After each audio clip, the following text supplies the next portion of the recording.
Buenos días, estimado docente. Le saluda el alumno Levi Josué Zúñiga Romero de la Facultad de Derecho.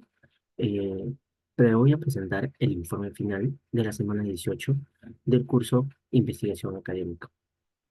El tema que he elegido desde la primera unidad es la protección de datos personales frente a ciberataques en el Perú entre los años del 2020 y 2024. Como introducción, tenemos que el creciente avance de la digitalización en el Perú ha traído consigo una profunda exposición a ciberamenazas, especialmente en el ámbito de los datos personales. Estas amenazas se han hecho visibles con mayor intensidad entre los años 2020 y el 2024, periodo en el cual las vulnerabilizaciones a la privacidad se han incrementado exponencialmente. Esta situación evidencia, pues, una preocupante desconexión entre el desarrollo tecnológico y la legislación vigente en el país. En consecuencia, el presente trabajo tiene como finalidad analizar el estado de la protección de datos personales frente al aumento de ciberataques en dicho periodo, evaluando la eficacia de las políticas implementadas y en los vacíos estructurales que han permitido estas filtraciones. Como bien es cierto, mencionaba, el tema y el resumen es basada en la protección de datos personales frente a ciberataques en el Perú entre los años 2020 y 2024. El presente artículo analiza, pues, las debilidades estructurales y normativas del Perú en la protección de datos personales ante el creciente número de ciberataques ocurridos entre los años 2020 y 2024. Asimismo, aborda con la insuficiencia legal la baja cultura digital y la escasa implementación tecnológica han permitido, pues, el incremento de ataques a entidades públicas y privadas, afectando la seguridad de millones de ciudadanos. A partir de estas fuentes académicas y estudios institucionales, se argumenta que las medidas implementadas por el Estado peruano han sido reactivas y limitadas, y no han estado a la altura de las amenazas modernas. El objetivo del trabajo es demostrar que sin una reforma integral, el riesgo digital seguirá creciendo. La pregunta e hipótesis. A partir de esta problemática vamos a plantear la siguiente pregunta.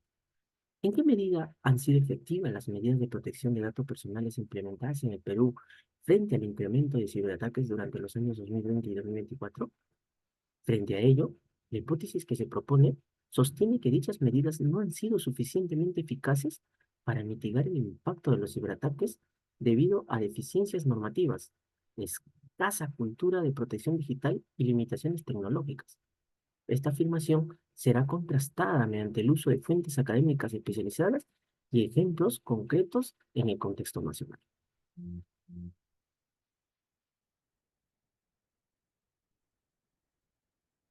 Cita 1. La vulnerabilidad digital de las instituciones peruanas se ha evidenciado en múltiples ataques sufridos por bancos, clínicas, municipalidades y universidades. Todo ello con brechas graves en sus sistemas de protección de datos. Según Chambi, las brechas normativas han generado vacíos operativos que afectan la ciberseguridad corporativa de instituciones privadas. Chambi 2025, P, página 23. Esta afirmación pone en manifiesto que las leyes peruanas vigentes no cuentan con un marco normativo operativo que obligue a las empresas a implementar políticas activas de ciberseguridad. Las recomendaciones generales no se traducen en prácticas estandarizadas ni en protocolos obligatorios, dejando espacios aprovechando por delincuentes informáticos para vulnerar información sensible. Cita 2. La situación se agrava si se toma en cuenta el limitado desarrollo de las capacidades internas para contener, prevenir ataques, como bien señala Lezama. El Perú no cuenta con una doctrina operativa adecuada para responder a los ciberataques que amenazan la seguridad nacional. Lezama 2023, página 58. El argumento 1. Insuficiente marco normativo frente a ciberataques. Este argumento aborda la debilidad del marco legal peruano entre el año 2020 y 2024 que no ha logrado garantizar la protección efectiva de datos personales frente al notable incremento de ciberataques en el sector financiero. Diversos expertos señalan que la Ley de Protección de Datos Personales Adolece las carencias operativas frente a los nuevos métodos de ataque digital. Por ejemplo, ciertas disposiciones no incluyen protocolos obligatorios para detección y respuestas ante incidentes. Esto ha ocasionado que las organizaciones dependan de medidas reactivas en lugar de preventivas. Además, se han observado casos de brechas graves por falta de directrices claras en comunicaciones de incidentes. Como bien advierte Chambi, las brechas normativas han generado vacíos operativos que afectan la ciberseguridad corporativa en instituciones privadas. Como argumento número dos, tenemos las causas del incremento de ciberataques en entidades peruanas. Este argumento explora por qué en el año 2020 y 2024 aumentaron los ataques cibernéticos en el Perú, enfocándose en factores como deficiencias tecnológicas, baja cultura digital y carencia de protocolos institucionales. Se ha observado que muchas empresas peruanas carecen de estructuras seguras actualizadas, la cual facilita las instrucciones informativas. Asimismo, la falta de capacitación del personal aumenta la vulnerabilidad ante ataques comunes como el phishing, lo que muy paralelamente no se han establecido líneas claras de reporte y respuesta temprana. Esto ha permitido que los ataques se propaguen con mayor éxito.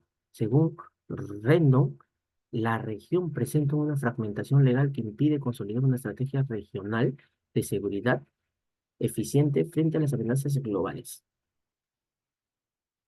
¿Qué nos dice estas dos citas y estos argumentos? Nos quieren decir que los fallos estructurales no solo surgen por ataques externos, sino también por el descuido en monitorear debilidades internas. Este descuido permite que las ciberdelincuencias exploten los mismos errores durante largo sin detección. En segunda instancia, la ausencia de inversión en herramientas de protección especializada afecta gravemente pequeñas y medianas empresas, las cuales se convierten en blancos recurrentes a ataques. Muchas ni siquiera implementan sistemas básicos de cifrado, lo que expone información confidencial de clientes, como explica Mondeano y Del Carpio. El conocimiento técnico en pequeñas empresas impide reconocer patrones sospechosos y aplicar protocolos de seguridad mínimos.